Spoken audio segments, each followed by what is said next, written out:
Okay. All right. Did you meet with the defendant earlier? Yes, I did, and I'm pleased with our relationship. I think we've made a strong bond, and I'm looking forward to moving forward, helping him out. How were you approached? I really don't want to get into that. Is he saying he's innocent at this point? He has indicated pleas of not guilty. The only charges that we've seen thus far have been the ones here in Pennsylvania, and we have pled not guilty to those charges. And we'll What's his state of mind?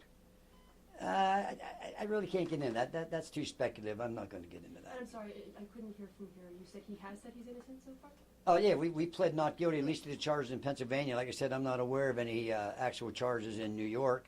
If you were in the hearing earlier, there was a proceeding where they introduced some documents, which, as I complained about, didn't have enough information for me. So we're looking forward to getting that additional information. When did that plea happen? It's not something that at least I was aware of. Okay, well, hopefully, again, I was not at the arraignment yesterday.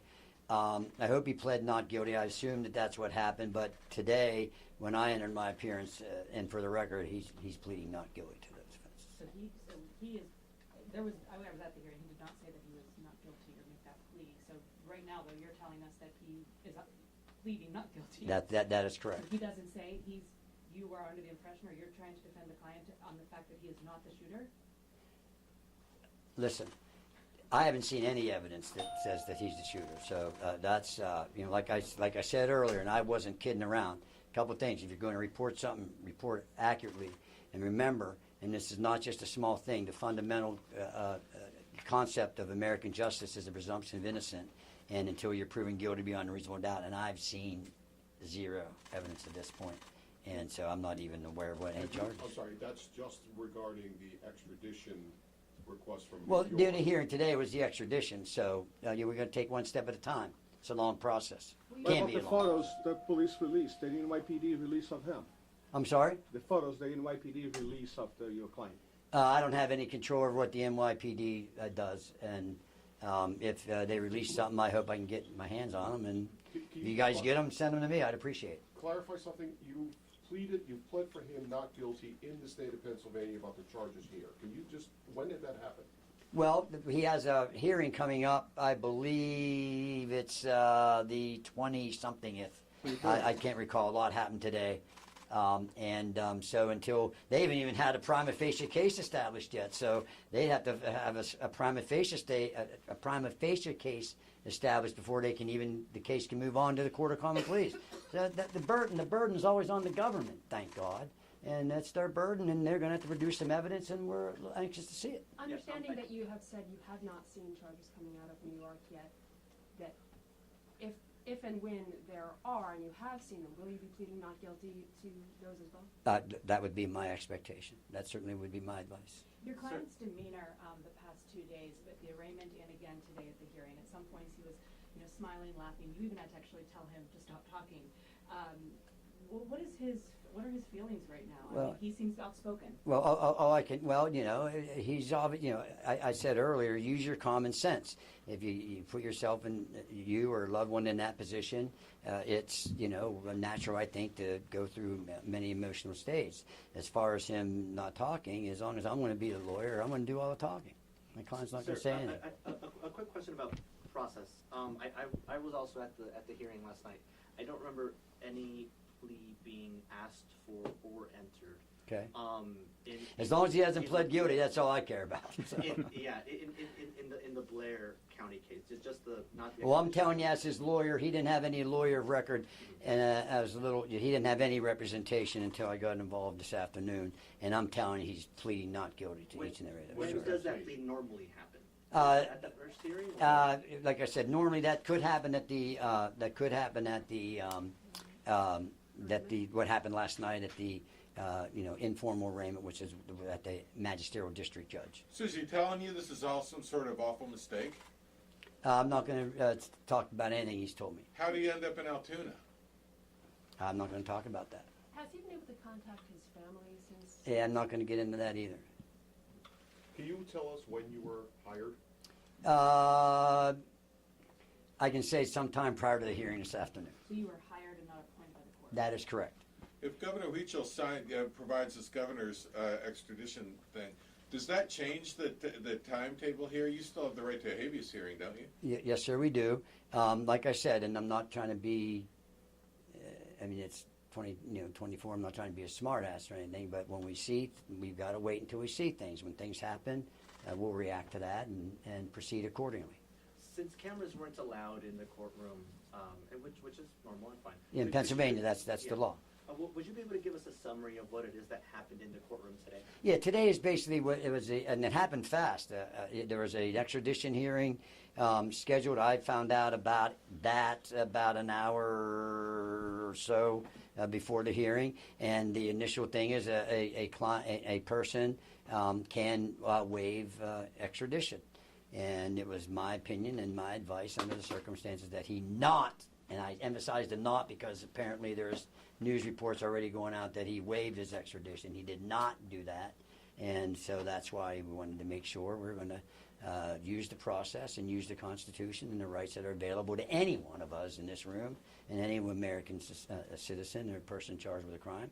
So we're going to move forward. You argue that he should not be eligible for, or I'm sorry, that he should be eligible for bail, excuse me. Yes, ma'am. Talk about some of those reasons. Yeah, so in Pennsylvania, the Constitution says that all crimes are generally a bailable offense. Bailable offense means you have to set some form of bail.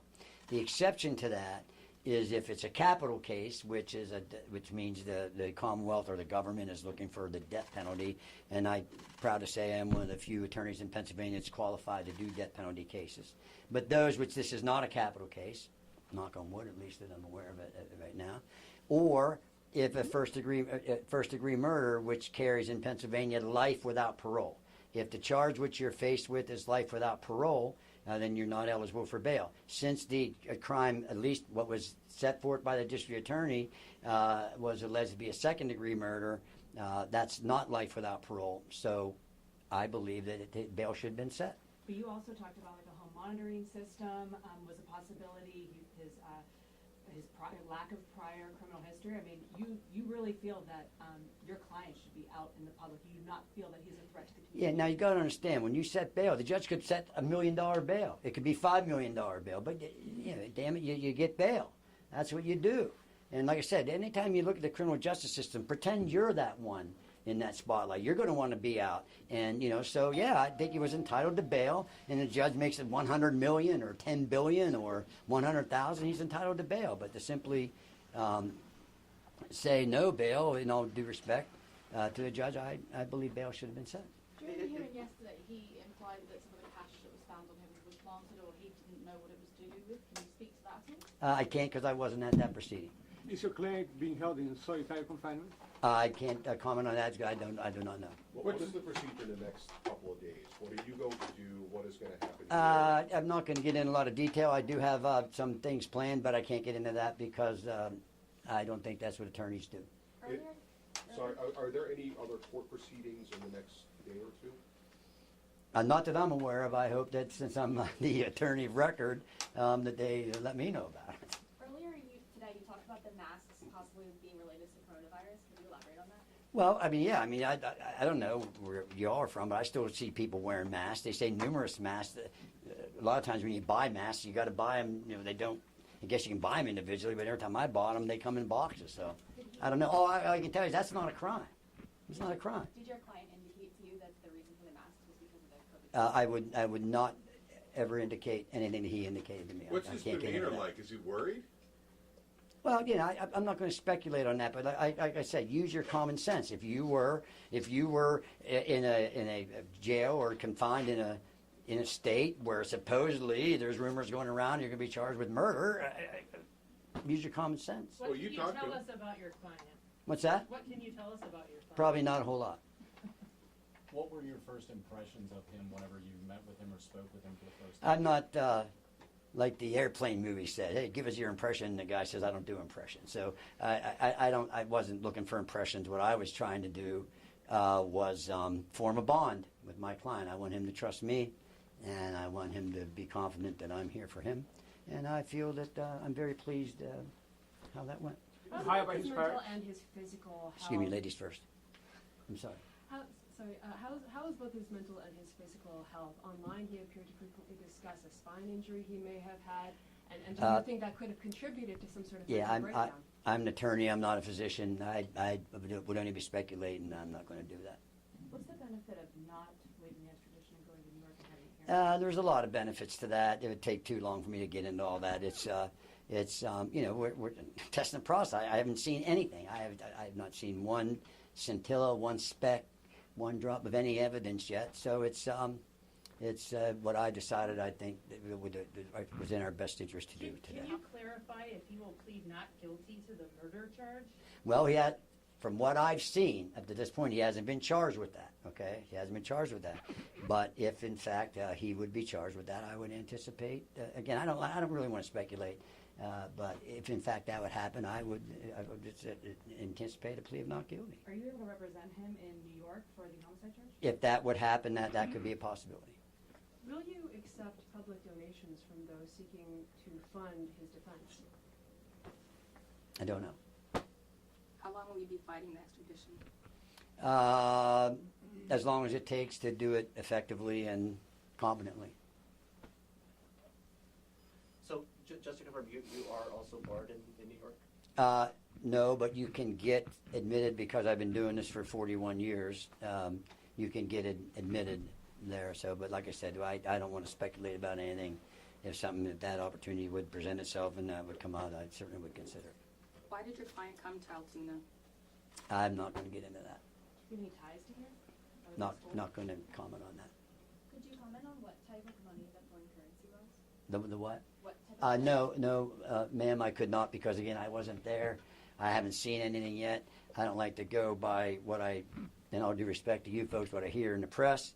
So now that I'm on board, I'm going to find out. Did you talk to him about it in New York? Again, I'm not going to get into what my client and I talk about. Have you spoken to his family? Not going to get into anything about that. Are you going to file any motions of any sort anytime soon? I anticipate doing that. Did you object to him going up to SCI Huntington? Should he be here in the Blair County lockup? That's an administrative thing. That's at the bottom of my priority list right now. As long as he's safe and all that stuff, and I'll deal with that. Watch? Pardon me? He's on the suicide watch? I don't know that, and even if I did, I wouldn't comment on it. Sir, can you just Because they do that a lot of times in some institutions just as a matter of procedure. Sir, can you just repeat, I'm sorry, folks are watching this all over the country and they're having questions. Is that why all your cameras are here? Can you just help us understand what do you expect him not to plead guilty to? Is this the murder charge or the charges in Pennsylvania? If you charge a person, if the government charges a person with a crime, they have to prove that, okay? And they have to have some evidence, all right? So, we got it. Like I said, you can look on this table, and here's all the evidence I have right here. Zoom in as close as you want to it. Nothing. I've seen nothing. I have nothing, and we'll get that. And So what is he pleading not guilty to? What charges? Both? Every charge, every charge. Every charge, soup to nuts. Every charge. What about the money? About what money? It was $8,000 that was found in him. I'm not commenting on that. Again, like I said, I don't know anything about money other than what I've heard from you guys, and I will get to the bottom of that and figure it out. taking a step back for a second, when you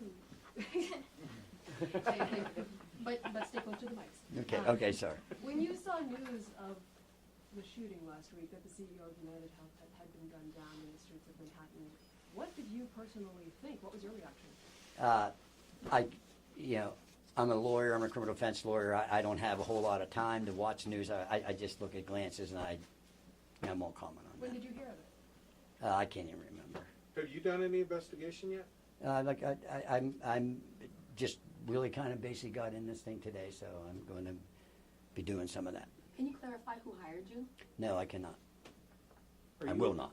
I can, but I will not. Are you aware of the statement the defendant made when he was being escorted into the courthouse today? Well, I've heard some different versions of that. So I need to see what that statement was and all that stuff. But hopefully there won't be any more of that. Your visits will be up there in Huntington? I do not know. Sometimes I can get the court to arrange for him, for not just him, for a client to be transported back to Blair County. We understand that there have been some threats made to local restaurants, local establishments, even the local police and their building. Have you and your office, your staff here, received any threats of that kind? No, I hope not, but no, I'm not aware of any. I heard that just, I don't even know where I heard it, in the last half hour on my way back to my office, but I don't know. I think what I did, and maybe I think I saw some transcription of District Attorney Weeks' press conference. He mentioned something about people being threatened. I hope not. I mean, that's not what we should be doing as Americans. When do you expect to talk to your client next? Soon. Are you going to attempt to delay the December 23rd prelim? Is that enough time? That's a good question. I do not know that yet. That could be a possibility. Does he have a current physical injury of any kind to his back? I'm not going to comment on anything personally related to my client. What are we missing? What happened in court when you told him to keep quiet? He shut his mouth, which is good. That's what he needs to do. What Right? did you do for you to tell him to be quiet? I thought I heard his voice, so that when I heard that triggered me and shut up. So. That's How long just, have you been practicing, sir? This is my 41st year. Where did you leave it with him? Are you going to talk to him tomorrow? I may, but definitely soon. Thank you. Thank you, sir. Thank you All very right. much. Anything else? Thank you guys. Like I said, I appreciate your patience. Thomas and Dickey. Yes, Thomas M. Dickey. Thomas M. Dickey. And then, so I appreciate everybody. Sorry the weather is what it is. That's all right. Thank And, you for your time. I appreciate you guys. All right. That's all right. Thank Thank you you. very much, Thank you, sir. sir. Good luck to you, You're very sir. welcome. Thank you guys. Thank you. Remember, just don't forget that presumption of innocence, okay? That's a really important thing. And hopefully not, but someday you guys may all appreciate that.